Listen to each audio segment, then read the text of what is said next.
Meus amigos, eu gostaria de compartilhar com vocês um trabalho, ou melhor, um artigo que foi aprovado em 3 congressos.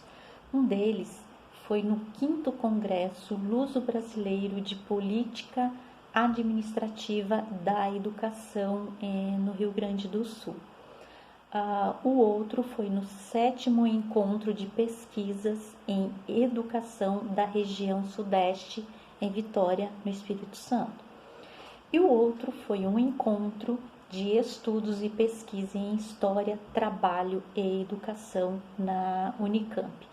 Todos eles foi em 2007, em que eu trago como título Trilhas Históricas Educacionais. Porém, eu trago assim o cenário educacional e venho a estabelecer um paralelo, né, entre este artigo e as questões que o nosso governo atual vem promovendo. Eu diria que é um diálogo com as ciências sociais, com a história, com a filosofia política e com a necessidade de compreender não apenas os efeitos, mas as causas dessa raiz, para que nós possamos então ter uma nova compreensão. Bem, vamos aos fatos. Após a invasão dos portugueses em 1500, o Brasil ficou 48 anos sem escolas. Somente em 1549, com a chegada da Companhia de Jesus, é que esta Companhia de Jesus então passou a dominar o cenário educacional. Então, os jesuítas exerciam um amplo poder, né? Eles promoviam, então, a instrução aos brancos. Quem eram os brancos? Os portugueses, senhores de engenho e os seus filhos e as pessoas ligadas à administração. A estes, ou seja, a esses brancos, era dada a instrução. E aos índios, apenas a catequese. Então, o que importava? Somente o lucro. Não importava os sentimentos, nem a consequente devastação ambiental, nada disso importava. Pois bem, anteriormente eu passei já um vídeo, né, relacionado ao pau-brasil, com a primeira impactação ambiental, né, e nessa troca de mercadoria com os indígenas. E eu volto um pouco a falar ainda do pau-brasil. Bom, o pau-brasil, ele da sua madeira se extrai uma tinta que servia para tingir os tecidos luxuosos da nobreza, né? Por quê? Porque essa cor vermelha ela era considerada muito esnobe, luxuosa, e também desta nobre madeira era produzido o violino. Então as aulas de olha, veja bem, tinha aula de música. Então as aulas de música eram ministradas juntamente com as aulas de leitura, escrita e cálculo. Isso foi no primeiro colégio que foi dado o nome de São Paulo, no sertão de Piratininga. Então esse foi o primeiro plano educacional no Brasil. Porém, a intenção era outra. A intenção era catequizar os índios e também a necessidade de instruir os colonos para que eles pudessem estar explorando, né? E com isso obter os lucros. Mas e a música? Não se engane, a música era somente com o intuito exclusivo de alegrar os seus senhores. E esta educação, então, escolarizada, ela só era conveniente à camada dominante, ou seja, a nobreza e os seus descendentes. Porque isto servia de uma articulação entre os interesses da metrópole com a colônia. E como qual era a instrução desta época? Ela era uma utilização de uma retenção mnemônica, que quer dizer que era a decoreba. Então, esta instrução, este ensino deveria ser aceito e não questionado. E tudo aquilo que pudesse, então, elevar o pensamento a uma criatividade era proibido aos colonos. E nós vemos isso nos dias de hoje, não é? O nosso governo vem retirando aí as aulas de sociologia, que significa logia, estudo da sociedade, da filosofia, aqueles que amam o saber, né? Por quê? Porque isso ensina a pensar, a refletir, a transgredir, a transformar. E ainda, o nosso governo também vem expurgando, extirpando o nosso educador bastante renomado internacionalmente, o nosso querido Paulo Freire, que sempre criticou muito a concepção bancária, né? Como essa retenção aqui mnemônica, Paulo Freire também já criticava a concepção bancária, porque o que significa um banco? Para depósito. Então ele criticava porque os professores jogavam conteúdo goela abaixo dos alunos, né? Então isso era a crítica de Paulo Freire, nem dá para se estender muito o assunto. Então, do ponto de vista econômico, os índios, evidentemente mais dóceis, eram mais fáceis de ser manipulados e explorados, né? Aproveitados na mão de obra. Não muito diferente de hoje, evidente. Então, povo sem instrução, fácil manipulação. Os alunos, então, eles eram somente receptores de informações, ouvintes dóceis. Não poderiam ser críticos. Os seus corpos eram treinados. E aí estabelecia mecanismos disciplinares muito além da normalidade, para que eles fossem constantemente observados. A única tarefa que cabia aos índios e posteriormente aos negros era somente obedecer. E nós vemos também hoje o total retrocesso na escola proposto pelo atual governo. A exemplo, o ensino à distância. O ensino presencial já está muito difícil, imagine a distância. O ensino domiciliar, por quê? O ensino domiciliar, porque somente será para a elite, porque eles terão tutores, professores particulares. Segundo o nosso presidente, leitura, escrita e cálculo, bem primitivo e militarizado, já está de bom tamanho. Parece que é proibido trabalhar a diversidade, a pluralidade cultural. A aprendizagem não se pode partir do que o aluno sabe, do que ele traz do seu seio familiar, do seu saber, da sua cultura. É como se elas já fossem prontas e acabadas, vazias. E as universidades também retiram o direito de pensar, de transgredir, de transformar. O pobre não vai se aposentar, quiçá pleitear uma universidade. Também armar a população, isso exime a responsabilidade que o Estado tem que oferecer à segurança. Assim como é um direito constitucional, nós não temos direito à moradia, à educação e à segurança. É um direito constitucional. O governo atual está mais preocupado com a sua rede social, com o seu Twitter, para ver a receptividade da população, porque uma hora ele fala, daí desfala, faz acordo, retira acordo, nomeia ministro, desnomeia, do que fazer um plano de governo, de mudança, já que é tão radical. Por que não faz um plano para melhorar as condições de vida da população para todos?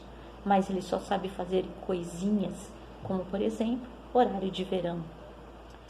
Então, os nossos índios os nossos negros carregam até hoje marca da violência. E quando eu digo isso, eu estou dizendo de uma forma geral, evidentemente que abrangendo o Brasil posteriormente. Então, quantas mães matavam os seus filhos para livrá-los da tortura das minas? Porque de cada 10 índios que iam até as minas, 7 não retornavam, em virtude das temperaturas do campo que se alternavam com o calor infernal das minas. Alguns vinham mortos, outros com as pernas e cabeças queimadas. Sabe, é incrível, porque tinha uma máquina, pasme, chamada mita, que era para triturar índios. Porque o emprego do mercúrio para a extração da prata por amálgama envenenava mais do que qualquer gás tóxico. E aí fazia cair os cabelos e ainda causava enormes tremores nos dentes, incontroláveis tremores nos dentes. Eles eram considerados como besta de carga. Então, o remédio para curar essa maldade natural, porque o índio era mau, era mandá-los para as minas, porque eles mereciam esses trabalhos para que seus pecados e idolatrias, porque os seus pecados e idolatrias constituía uma ofensa contra Deus. Eles eram considerados ainda sem almas, preguiçosos. E aí, quando houve a bula do Papa Paulo III, em 1537, que decretou o índio como verdadeiro homem, muitos teólogos não aceitaram. E aí, somente 420 anos depois, é que a Corte Suprema da Justiça comunicou a todos que os índios eram seres humanos como qualquer outro habitante da República. E aí, nem no Brasil eles escapavam. Armas de fogo, doenças, violência. A Constituição dizia que os primitivos eram naturais senhores das terras em que eles ocupavam.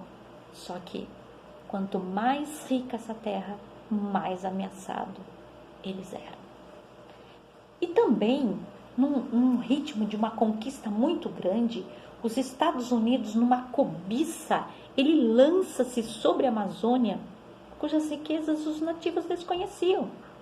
Eles ignoravam essas riquezas, só que eles eram metralhados com dinamite, misturado com estricnina, sal e arsênico, e assim eles contraíam varíola. Então, os pobres índios, eles foram acuados, tirados de suas terras, subjugados à força dominante. Todavia, os indígenas eram combustível do sistema produtivo da colônia, como dizia Darcy Ribeiro. E os negros? Nossa, esses vinham aos farrapos nos navios para se apresentarem nas praças públicas, ao som de uma gaita, onde eles eram vendidos com uma nota promissória que valia por 3 anos. Um padre, ele dizia aos administradores do engenho que não deviam consentir de maneira nenhuma pontapé na barriga das mulheres grávidas. Nossa, alguém bom não poderia consentir pontapé nem paulada nas mulheres grávidas, porque poderia ferir a cabeça de um escravo eficiente e que valeria muito dinheiro. Muita hipocrisia, né? Quando o ser humano utiliza linguagens para se autobeneficiar.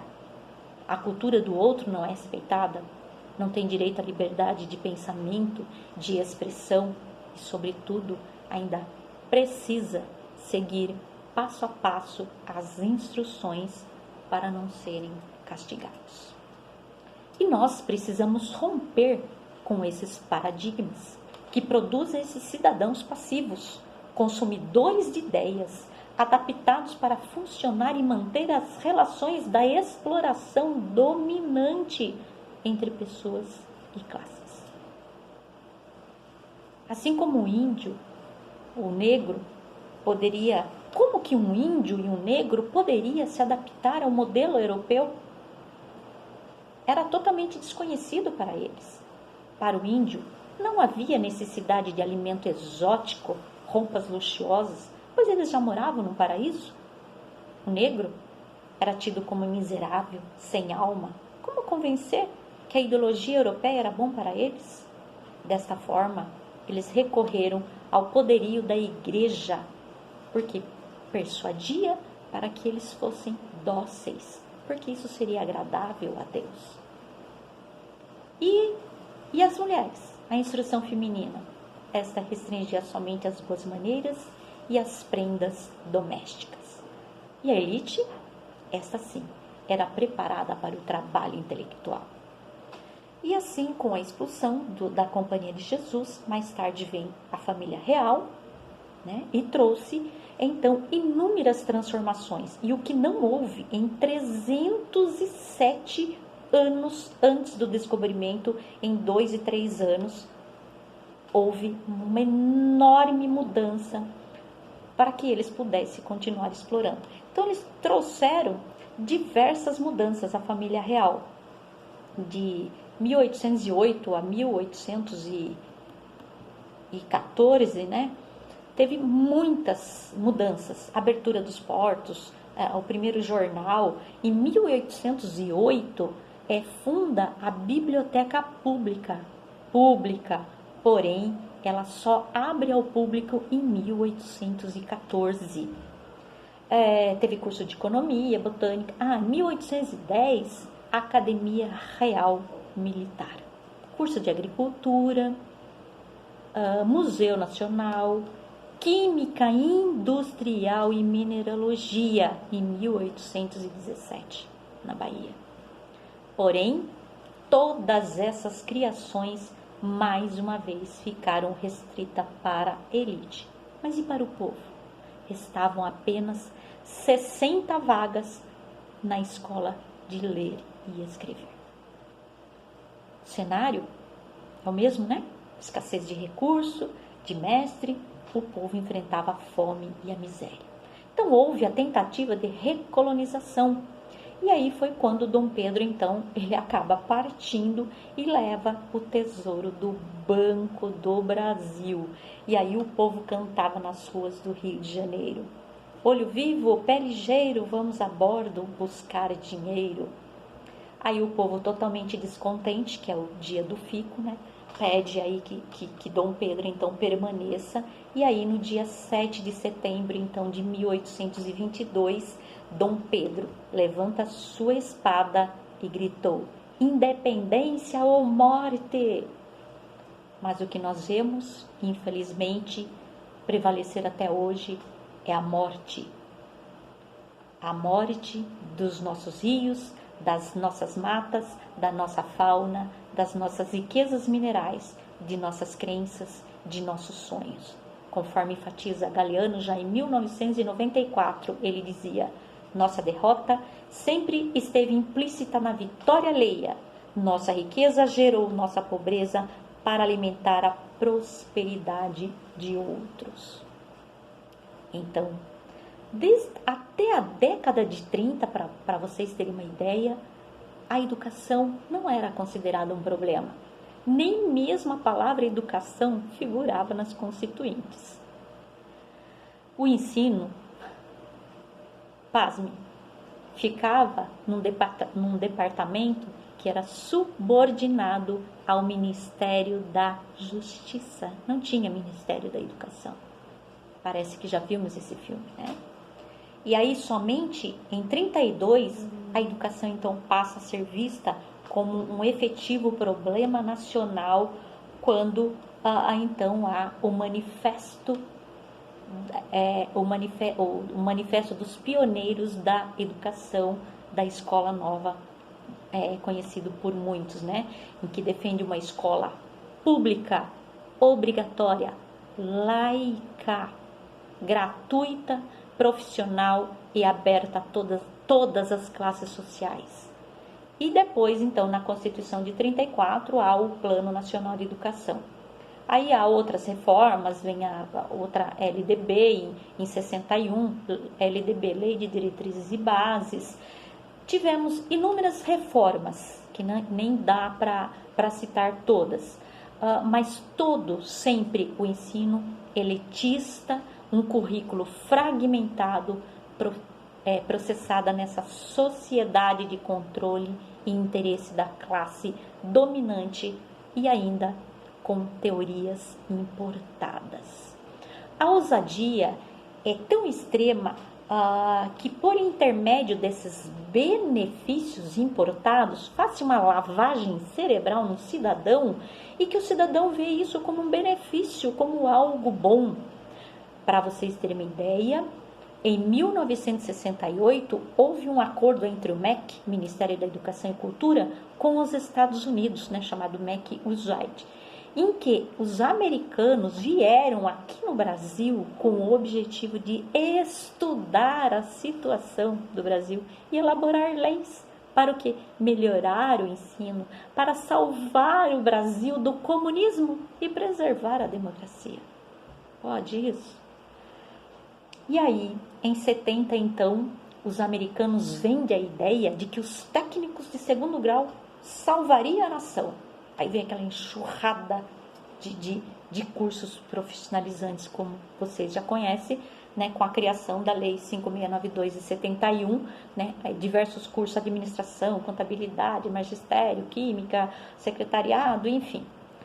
Só que eram 130 cursos, mas devido ao custo, só entrou em prática apenas 10. Aí, em 82, foi a última medida do governo militar, que foi a criação de outra lei, da 744, daí retirou essa obrigatoriedade do ensino profissionalizante para dar uma ênfase na formação mais geral do educando. Aí tivemos a Constituição de 88, que pretendia erradicar, acabar com todo analfabetismo, universalizar todo atendimento, melhorar a qualidade, formação para o trabalho, uma promoção humanística. Nós temos promoção humanística já desde a Constituição de 88. Humanística, científica, tecnológica. Não só científica e tecnológica, mas a humanista também, tá? E que a filosofia faz parte. Tivemos diversas reformas, portadores de necessidades especiais, a LDB de 96, parâmetros curriculares, avaliação externa, municipalização de ensino, que não dá para se ater em todos esses, mas que todos eram assim, por meio remodelando para empréstimo de Banco Mundial, o pagamento de dívida externa e assim por diante. Então, todos esses ajustes de caridade sempre tem um fundo aí totalmente político, E o pior é que aí a culpa é do cidadão, porque ele não consegue progredir sendo incapaz nesse mundo todinho cheio de possibilidades. Porque o governo dá todas as possibilidades e curso, e mais isso, mais aquilo, todos os recursos, mas o cidadão não consegue progredir, então a culpa é dele ainda. Aí mais tarde então veio a vitória de Lula, que se consolidou em diversos projetos aí também, o Brasil para Todos, crescimento, emprego, inclusão social, implantou Fome Zero, mobilizou empresas, entidades religiosas, ONGs, meios de comunicação, sindicato e o seu carro-chefe, Bolsa Família, E que acabou unificando então todos os programas.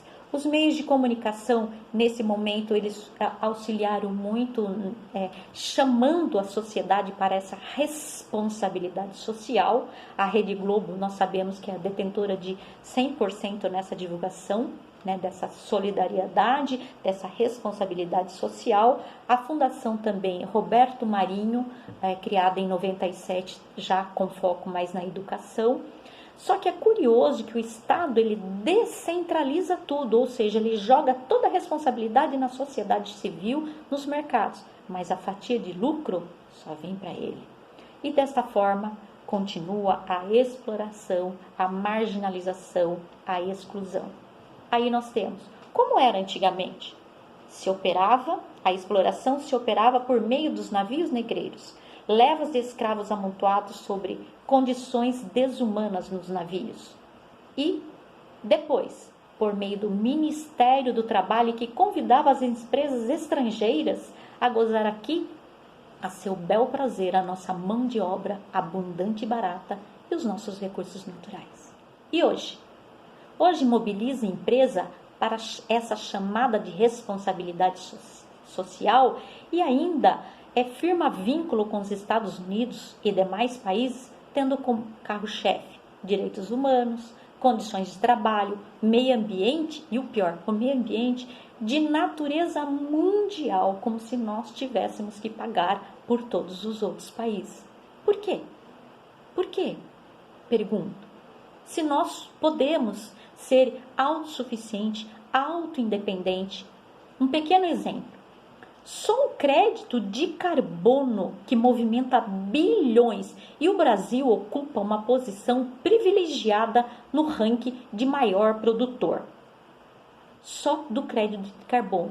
Com isso, já mobiliza grandes empresas, um grande número de pessoas são beneficiadas, a metalurgia, o papel e celulose, a siderurgia, alimento, agronegócio, açúcar, combustível em geral, saneamento, concessionárias de energia elétrica, instituições financeiras, órgãos do governo, associações, consultorias, escritório de advocacia.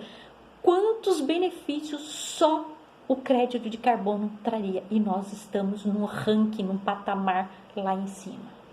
Então, quando nós conseguimos perceber que nós somos filhos da Mãe Terra, nós teremos um projeto de vida, de escola, de economia, de sociedade mais justa, levando em conta as necessidades individuais, as demandas do processo produtivo e as exigências de uma cidadania plena.